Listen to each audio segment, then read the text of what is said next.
by the industry as a healthy food option, the white meat. Dinner's ready. But a new report suggests otherwise. We found potentially harmful bacteria on most of the samples of pork that we tested.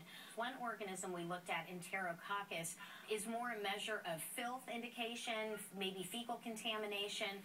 Of nearly 200 pork samples tested by Consumer Reports, many tested positive for Salmonella, Listeria, Staph bacteria. The magazine says a whopping 69% contained Yersinia, which infects nearly 100,000 Americans every year. Children are especially vulnerable. You always expect to find some bacteria in any meat product, but those are usually harmless, and I think the real surprise here was to find so many potentially disease-causing bacteria.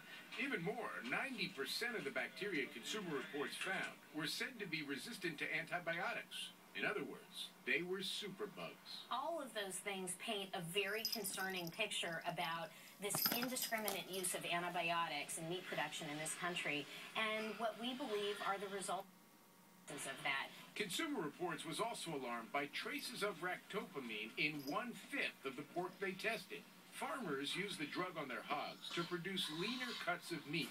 It was originally developed to treat asthma, but never approved for human use. Scott Hurd, a former top food safety official at the USDA, who has done consulting work for the pork industry, says Consumer Reports is, quote, inflamed and used a small amount of data to frighten people.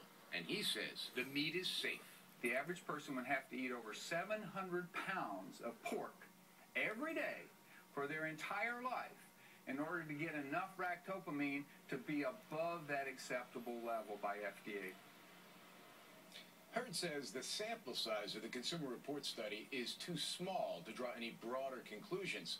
But he adds that germs can be found in nearly everything we eat, so consumers should always be careful when handling meat. That means cooking it thoroughly and washing your hands. Charlie, Nora?